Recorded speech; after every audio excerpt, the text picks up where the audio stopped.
दोस्तों आपके लिए क्या किया है, हमने एक चेकलिस्ट तैयार करी है, ठीक है, जिसमें सारे पैरामीटर्स हैं। टोटल 20 पैरामीटर्स हैं जैसे मैंने आपको बताया यहाँ तक।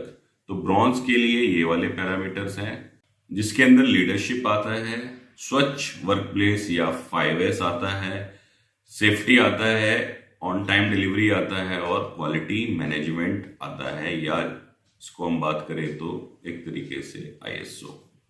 तो ये टोटल 5 पैरामीटर हैं जिन पे ब्रॉन्ज सर्टिफिकेट को चेक किया जाता है और उसके बाद आपको सर्टिफिकेट रिलीज कर दिया जाता है अगर आप ये सारे पैरामीटर्स वेरीफाई कर पाते हो, पास कर पाते हो। उसकी भी एक डिटेल्ड चेकलिस्ट है कि उसके अंदर क्या क्या रिक्वायरमेंट है, वो भी समझेंगे। पहले भी मोटे तौर पे समझ लेते हैं कि 20 क्लॉज क्या क्या है। देन जो सिल्वर सर्टिफिकेशन है उसके अंदर क्या होगा, ये ब्रॉन्ज वाले तो कवर होंगे ही, उसके अलावा ये वाले जो हैं ये एक्स्ट्रा क्लॉजेस सिल्वर के अंदर कवर होंगे, जिसके अंदर आ गया आपका ह्यूमन रिसोर्स मैनेजमेंट HR, यानी कि इसके अंदर आपका ज्वाइनिंग का क्या प्रोसेस है, ट्रेनिंग का क्या प्रोसेस है, ये सारी चीजें आपसे पूछी जाएंगी। Then is daily work management या DWM, कि भैया आप जो काम कर रहे हो उसको कैसे डेली बेस पे मॉनिटर कर रहे हो, उस पर अगर कोई कमी बेशी मिल रही है तो कैसे एक्शन ले रहे हो। Then is plant maintenance and calibration, इसके अंदर आपकी मशीन की मेंटेनेंस का हमारा क्या सिस्टम है, और जो हमारे इंस्ट्रूमेंट वगैरह यूज होते हैं उनकी कैलिब्रेशन का क्या सिस्टम है, क्या रिकॉर्ड है, वो सारी चीजें चेक होंगी। उसके बाद है नोवा clause process control. Process control के अंदर सारा चेक किया जाएगा कि जो आप प्रोडक्ट बना रहे हो उसकी क्वालिटी को कैसे मेंटेन कर रहे हो, प्रोसेस को कैसे कंट्रोल कर रहे हो, ये सारा इसके अंदर पूछा जाएगा। Then product quality and safety, जिसके अंदर आप कोई टेस्टिंग करा रहे हो क्या अपनी प्रोडक्ट की, थर्ड पार्टी कोई टेस्ट होता है, वो सारी चीजें आती हैं। देन इज मटेरियल मैनेजमेंट, जिसके अंदर आपका फीफो, ट्रेसिबिलिटी, ये सारी चीजें आ गई।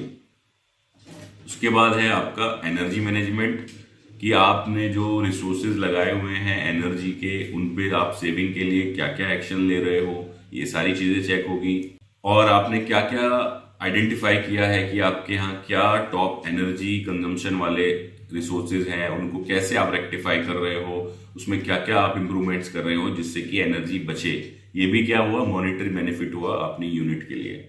देन इज इन्वायरमेंट मैनेजमेंट, कि इन्वायरमेंट को लेकर के आपका क्या रोल है, क्या उसके लिए आप क्या एक्शंस ले रहे हो। फिर मेजरमेंट एनालिसिस, कि आप क्या चीजें किस तरीके से चीजों को मेजर कर रहे हो, उसको कैसे एनालाइज कर रहे हो, ये सारा इसके अंदर आएगा। तो टोटल कितने पैरामीटर हो गए, 14 पैरामीटर्स हो गए जिसपे सिल्वर को रेट किया जाएगा, ठीक है। अब आते हैं गोल्ड में क्या होगा, ये और पैरामीटर जो है आपके 6 पैरामीटर एडिशनल्स वो जुड़ जाएंगे। ब्रॉन्ज में कितने हैं, 5, सिल्वर में कितने हो गए, 14, ठीक है। ब्रॉन्ज में हमारे हो गए 5, सिल्वर में 14 हो गए, और गोल्ड में कितने हो गए हमारे 20 पैरामीटर्स। इसके अंदर सप्लाई चेन मैनेजमेंट, ठीक है, जो आपके सप्लायर हैं उनसे जो मटेरियल आता है उसको कैसे आप इंस्पेक्ट करते हो, उनका कैसे सिलेक्शन करते हो, ये सारी चीजें। रिस्क मैनेजमेंट, की आपके यूनिट में जो रिस्क हैं उनको आपने कैसे आइडेंटिफाई किया, चाहे वो इंटरनल रिस्क हो या एक्सटर्नल रिस्क हो। उसके बाद है वेस्ट मैनेजमेंट, 3M, मुदा मुरी मुरा, कि आपने अपने प्रोसेस के अंदर क्या वेस्ट को आइडेंटिफाई किया है, कहाँ पे मैन पावर ज्यादा लग रही है, कहाँ पे ट्रांसपोर्टेशन ज्यादा लग रही है, उसको कैसे आपने ऑटोमेट किया या करने का प्लान कर रहे हो, यही सारी चीजें इसमें चेक होंगी। टेक्नोलॉजी सिलेक्शन एंड अपग्रेडेशन, कि भैया कहाँ कहाँ पे आप कन्वेयर्स वगैरह प्लान कर रहे हो, ये सारी चीजें यहाँ आएगा। देन है नेचुरल रिसोर्सेज कंजर्वेशन, कि जो नेचुरल रिसोर्सेज हैं, वाटर है, एयर है, इनके लिए आप कंजर्वेशन के लिए क्या क्या चीजें अपने यहाँ कर रहे हैं। देन है CSR, कॉर्पोरेट सोशल रिस्पॉन्सिबिलिटीज, ठीक है, तो वो भी आप इसके अंदर चेक करवाएंगे अपने यूनिट का CSR, कि भैया आप सोशल रिस्पॉन्सिबिलिटी क्या क्या फॉलो कर रहे हो, अपने एम्प्लॉयज को क्या क्या बेनिफिट्स दे रहे हो, ये सारी चीजें इसके अंदर चेक होंगी। तो आपका ये गोल्ड सर्टिफिकेशन का 20 पैरामीटर्स का ऑडिट होगा।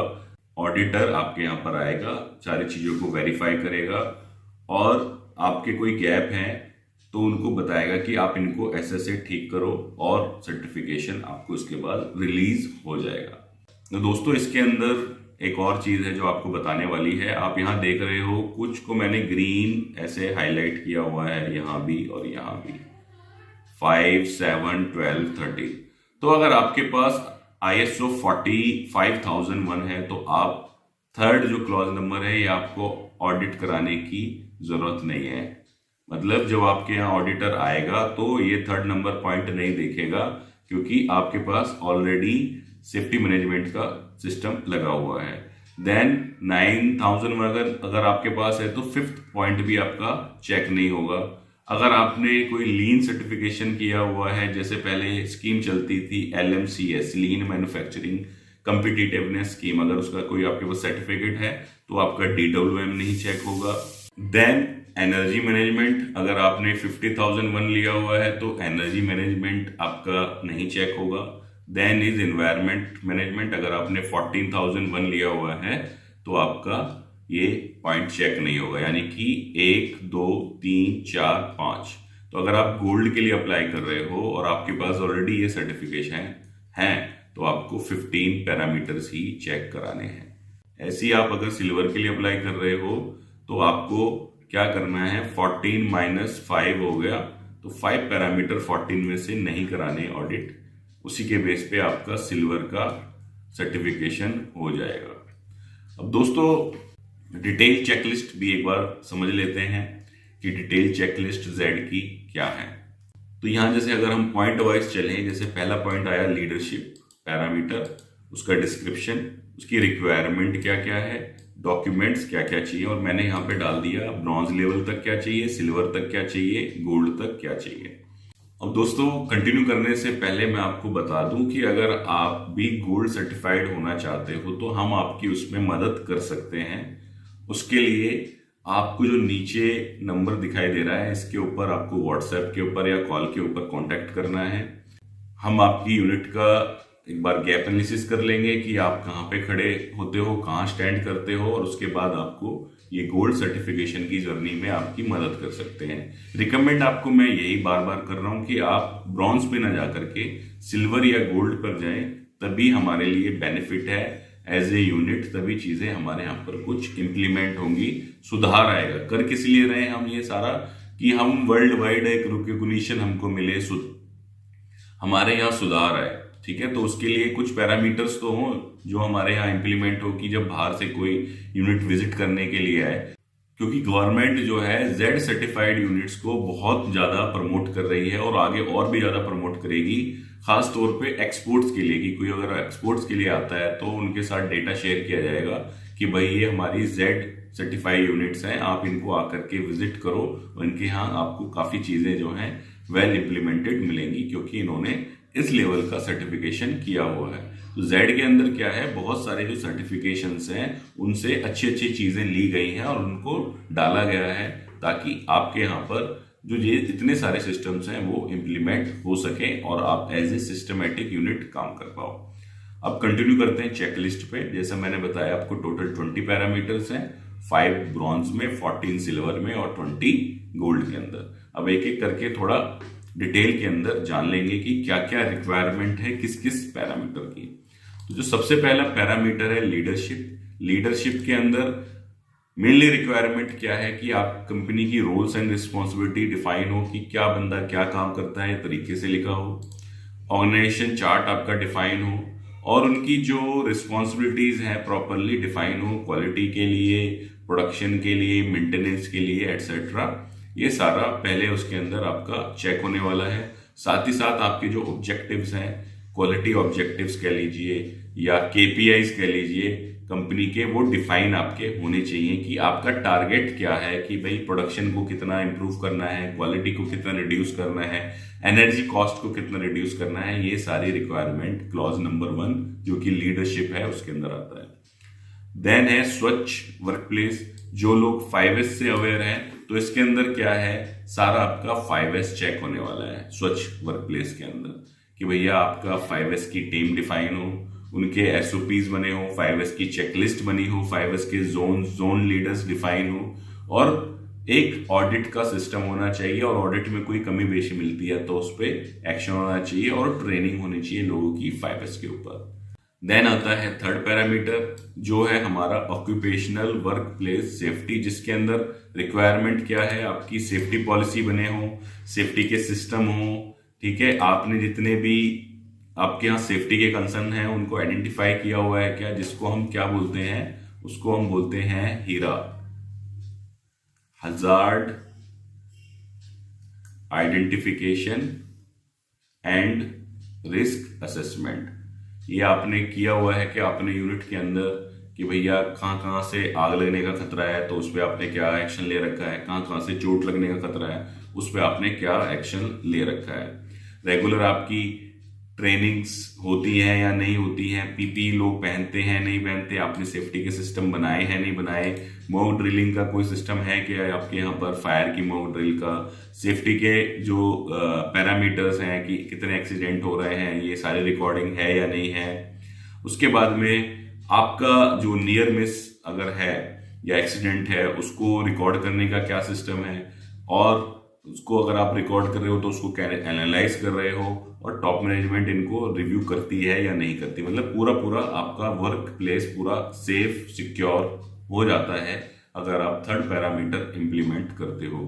Then measurement of timely delivery. हम काम किसके लिए कर रहे हैं भाई, हम काम कर रहे हैं कस्टमर के लिए, ठीक है, एज ए कंसल्टेंट मेरे कस्टमर हो गए आप, ठीक है भैया, आप क्लाइंट हो गया, और उनके लिए कस्टमर कौन है, जिसको आप माल सेल करते हो, ठीक है। तो हम सब किसके लिए काम कर रहे हैं, कस्टमर के लिए। तो हमने क्या करना होगा, सबसे पहले अच्छी क्वालिटी का माल टाइमली डिलीवर करना होगा। तो बात चौथे पॉइंट में यही हो रही है कि आप टाइमली डिलीवरी को मॉनिटर कर रहे हो या नहीं कर रहे। अगर कर रहे हो तो उस पर अगर कोई कमी बेशी रहती हो तो उस पर आप क्या एक्शन लेते हो जिससे कि आपकी टाइमली डिलीवरी मीट हो पाए। देन आ गया आपका क्वालिटी मैनेजमेंट, जिसके अंदर क्वालिटी पॉलिसी बनी हुई है या नहीं बनी हुई है, रिक्वायरमेंट बनी है या नहीं बनी है, प्रोडक्ट की ट्रेनिंग देते हो या नहीं देते हो, क्वालिटी की ऑडिट होती है या नहीं होती, अगर कोई कमी बेशी मिलती है तो उस पर क्या करते हो। देन है MRM, मैनेजमेंट रिव्यू मीटिंग। इस पर भी बहुत जल्द मैं वीडियो लेकर के आने वाला हूं, मैनेजमेंट रिव्यू मीटिंग, ठीक है। तो मैनेजमेंट रिव्यू मीटिंग जो आप कर रहे हैं उसके अंदर आप क्वालिटी से रिलेटेड क्या क्या चीजें चेक कर रहे हैं। देन है human resource management. Human resource management के अंदर आपका HR का प्रोसेस डिफाइन है या नहीं है, कि नया बंदा आएगा तो उसको कैसे हम इंडक्ट करेंगे, कैसे उसको ट्रेनिंग देंगे, ये सारी चीजें चेक होंगी, ठीक है। उसके बाद पीपल डेवलपमेंट, यानी कि उसको इंडक्शन का क्या प्लान है, अगर वो ट्रेनिंग में फेल हुआ, टेस्ट में फेल हुआ तो उसको दोबारा ट्रेनिंग कैसे दोगे, लोगों की स्किल कैसे निकालोगे, लोगों को रिव्यू कैसे करोगे, ये सारा सिस्टम ह्यूमन रिसोर्स मैनेजमेंट में चेक होगा।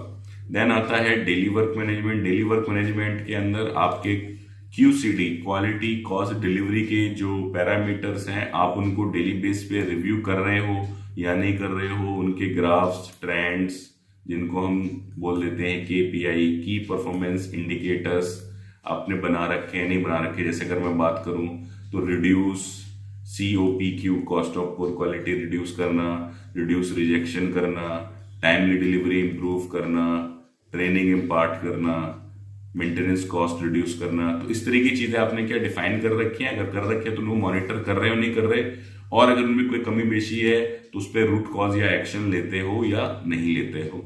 साथ ही साथ जो आपका प्रोडक्शन है उसके अंदर डेली सेटअप अप्रूवल होता है या नहीं होता, कि जब प्रोडक्ट शुरू हुआ तो कोई चेक करता है कि हाँ भाई ये प्रोडक्ट क्वालिटी ओके है, अब इसको चलाओ। देन आ गया प्लांट मेंटेनेंस एंड कैलिब्रेशन, जिसके अंदर आपका प्रिवेंटिव मेंटेनेंस का, मशीन का प्लान, उसकी चेकलिस्ट, उसका रिकॉर्ड, ऐसे ही जो आपका कैलिब्रेशन है कि वही इंस्ट्रूमेंट का कैलिब्रेशन का प्लान, उसका रिकॉर्ड, उसका डेटा, ये सारी चीजें चेक होंगी। साथ ही अगर आपका कोई ब्रेकडाउन अगर हो रहा है तो उसको रिकॉर्ड करने का क्या सिस्टम है, जो आप ब्रेकडाउन कर रहे हो उस पर रूट कॉज कैसे कर रहे हो, उसकी प्रॉब्लम की जड़ तक कैसे पहुंच रहे हो कि दोबारा से ब्रेकडाउन ना आए। देन आ गया आपका प्रोसेस कंट्रोल। प्रोसेस कंट्रोल का मतलब है जितने भी आपके प्रोसेस है, मान लो मेरा एक प्रोसेस है डी फ्लैशिंग, एक है मेरा मोल्डिंग है, एक मेरा पैकिंग है, एक मेरा रॉ मटेरियल इनकमिंग है, तो हर स्टेज पर क्या आपने डिफाइन कर रखा है कि क्या क्या चीजें चेक होंगी, कैसे चेक होंगी, कौन चेक करेगा, कब कब चेक करेगा, और या आपने डिफाइन किया हुआ है तो उसके रिकॉर्डिंग का क्या सिस्टम है, ये वाला सारा पॉइंट नंबर 9 के अंदर होने वाला है। देन आ गया product quality and safety testing, कि प्रोडक्ट को अगर कोई टेस्ट बाहर से कराने की रिक्वायरमेंट है तो आप वो करा रहे हो या नहीं करा रहे हो।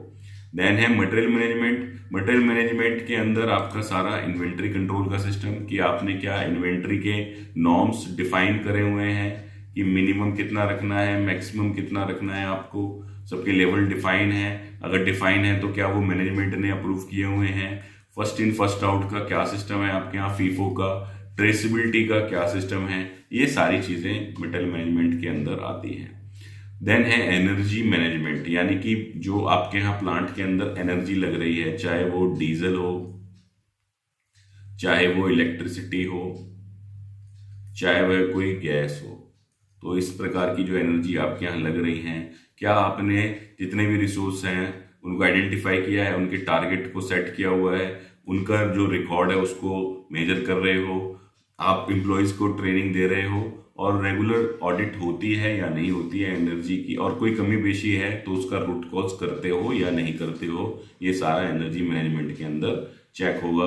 देन है इन्वायरमेंट मैनेजमेंट, जो हमारा वर्क इन्वायरमेंट है और आसपास का इन्वायरमेंट है, हम उसको कोई नुकसान तो नहीं पहुंचा रहे, उसके लिए क्या आपने सारी चीजें बना रखी हैं कि क्या क्या हमारे यहाँ से एमिशंस, एफिलेंट डिस्चार्ज या वेस्ट क्या क्या निकलते हैं, उनको आपने आइडेंटिफाई किया है। और अगर गंदा पानी निकल रहा है या केमिकल का पानी निकल रहा है तो क्या उसको ट्रीट करके आप फेंक रहे हो या डायरेक्ट नाली में डाल दे रहे हो, इस तरह की चीजें एनवायरमेंट मैनेजमेंट के अंदर आएंगी।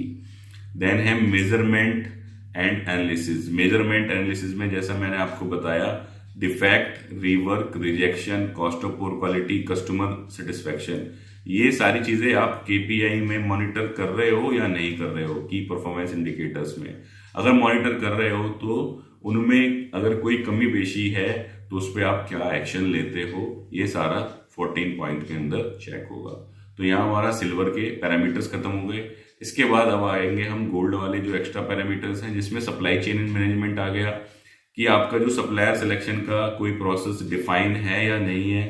ठीक है, प्रोसेस अगर आपका डिफाइन है तो आप उसको कैसे सिलेक्ट करते हो सप्लायर, कौन सा सप्लायर सही है, ए कैटेगरी का है, कौन सा बी कैटेगरी का है, कौन सा सी कैटेगरी का है, उसको कैसे आइडेंटिफाई करते हो, उनकी रेगुलर ऑडिट करते हो नहीं करते हो, ये सारी चीजें हैं। साथ ही एनवायरनमेंट और नेचर को लेके आपने अपने सप्लायर्स को अवेयर किया है या नहीं किया है। देन है रिस्क असेसमेंट। रिस्क क्या होते हैं, खतरे होते हैं कि किसी भी इंडस्ट्री के ऊपर खतरे हो सकते हैं, इंटरनल भी एक्सटर्नल भी। इंटरनल मतलब जो अंदरूनी, और एक्सटर्नल जो बाहर से, जैसे कि कोई हमारा सेल कम कर सकता है नया प्रोडक्ट लॉन्च करके। ठीक है, तो ये क्या हो गया, एक एक्सटर्नल खतरा हो गया, तो हम उसके लिए क्या करेंगे, हम भी नए प्रोडक्ट्स लॉन्च करेंगे। ठीक है, कोई कॉस्ट कम कर सकता है तो हम उस केस में क्या कम करेंगे। हमारा इंटरनल क्या है कि कोई मशीन खराब हो सकती है, तो उस खराब हो जाएगी तो प्रोडक्शन रुक जाएगी, प्रोडक्शन रुक जाएगी तो कस्टमर की डिलीवरी नहीं जा पाएगी। तो उसके लिए क्या किया हमने, सेकेंडरी मशीन्स भी हैं कि हमारा एक ही प्रोडक्ट 2-3 मशीनों पे बन जाता है। तो इस तरीके से चीजें रिस्क असेसमेंट के अंदर आइडेंटिफाई की जाती हैं और उनको एलिमिनेट किया जाता है या उस पर एक्शन लिया जाता है रिस्क के ऊपर। देन आता है वेस्ट मैनेजमेंट। ये भी किससे रिलेटेड है, ये लीन मैन्युफैक्चरिंग से रिलेटेड है, कि हमारे प्लांट के अंदर मुदा मतलब कहीं पर वेस्ट तो नहीं है, मूरा अनइवननेस तो नहीं है प्रोसेस के अंदर, कि भैया एक मशीन पे बहुत ज्यादा लोड है, एक पे कुछ है ही नहीं, और मूरी ओवरबर्डन तो नहीं है किसी सिस्टम के ऊपर या एम्प्लॉयज के ऊपर। तो उससे क्या है कि इसके अंदर हम उन चीजों को आइडेंटिफाई करते हैं, लोगों को ट्रेनिंग देते हैं और उस पर एक्शन लेते हैं। तो भैया अगर मुद्दा खत्म करेंगे तो क्या होगा, हमारा ही फायदा होगा। देन है टेक्नोलॉजी सिलेक्शन एंड अपग्रेडेशन। आप जी रहे हो 2023 में और आपने मशीनें लगा रखी हैं 1990 की, तो भैया ऑटोमेशन पे आ जाओ। ठीक है, ऑटोमेशन क्या हो सकता है, सिस्टम के अंदर भी हो सकता है कि भैया हमने सारा अपना ऑनलाइन किया हुआ है, डेटा रिकॉर्डिंग का सिस्टम जैसे हम ये इम्प्लीमेंट कराते हैं लोगों के यहाँ। और क्या हो सकता है, जैसे आपका इन्वेंट्री मैनेजमेंट का सिस्टम पूरा ऑनलाइन हो सकता है कि आपने QR code, bar code scan किए और इन्वेंट्री इन आउट अपने आप हो रही है। लेटेस्ट मशीनरी कन्वेयर्स वगैरह आप लगा सकते हो, IoT डिवाइस लगा सकते हो मशीनों के ऊपर की मशीन खुद बता रही है कि मैं चल रही हूं या नहीं चल रही। बंदा नहीं बता रहा, बंदा तो नकली भर देते कई बारी कि 9 से 10 मशीन चली है, लेकिन मशीन ने बता दिया भैया मैं तो 10 से लेके क्या कहते हैं 10:30 तक ही चली। नेक्स्ट आ गया नेचुरल रिसोर्स कंजर्वेशन। जो हमारे नेचुरल रिसोर्सेज हैं हम उसके इनिशिएटिव्स क्या क्या ले रहे हैं कि भैया नेचुरल रिसोर्स कंजर्व हो, पानी की वेस्टेज कम हो, उसके लिए क्या इनिशिएटिव ले रहे हैं, प्लांटेशन कर रहे हैं नहीं कर रहे हैं, पोल्यूशन ना हो उसके लिए क्या कर रहे हैं, ये सारी चीजें की जाती है। देन है CSR, कॉर्पोरेट सोशल रिस्पॉन्सिबिलिटीज, कि भैया पॉलिसी आपने बना रखी है नहीं बना रखी।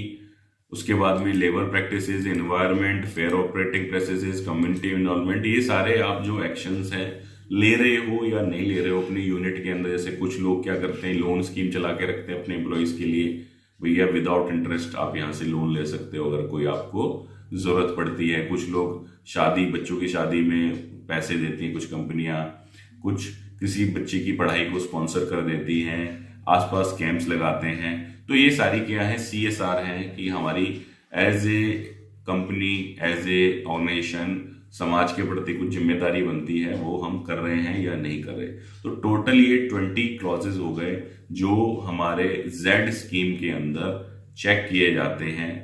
आप इनको अगर क्वालिफाई करते हो 20 के अंदर आपको गोल्ड सर्टिफिकेट मिल जाएगा, और अगर आप 14 के लिए अप्लाई करते हो, सिल्वर सर्टिफिकेट के लिए अप्लाई करते हो, तो 14 पे आपको सिल्वर सर्टिफिकेट मिलेगा।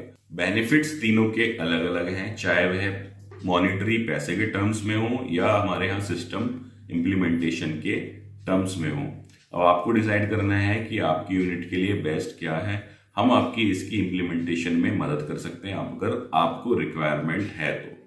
उम्मीद करता हूं दोस्तों वीडियो आपको पसंद आई होगी, आपके काम आएगी, और इससे आपको Z को लेकर के जो भी आपके डाउट्स हैं वो सारे क्लियर हो गए होंगे। तो इसी के साथ समाप्त करते हैं वीडियो को। धन्यवाद।